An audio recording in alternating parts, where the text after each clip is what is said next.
Rafiki yangu mmoja akaniambia, sasa mimi naanza kutumia asali bwana. Nikamwambia, sasa wewe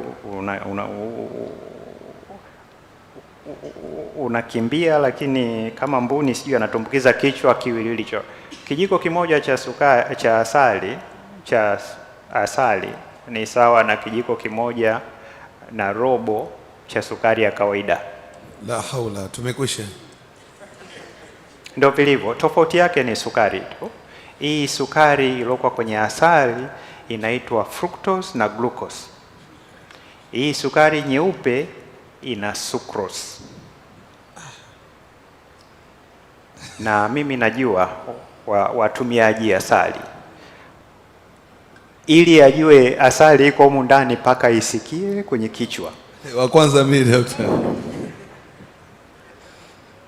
Sasa kwa nini sukari inakuwa ngumu sana kuiacha?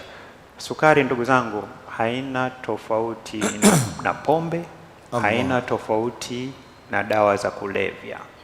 Kwa sababu senta yake inokufanya ujisikie vizuri inaitwa dopamine. Iko kwenye kichwa hapa kwa ndani. Na ndio maana wote mnaotumia sukari, ukinywa kitu kitamu hivi unajisikia kama umepata. Sasa ukiacha kunywa unapata arosto.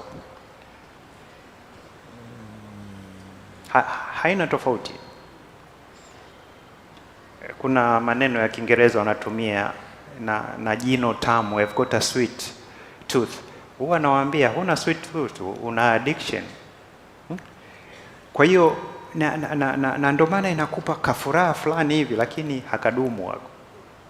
Subscribe kisha share video hii na wengine ili waelimike.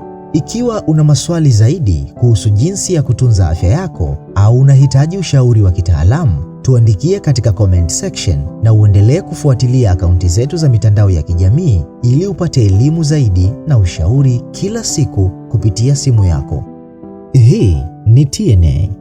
TNA, stay informed, stay healthy.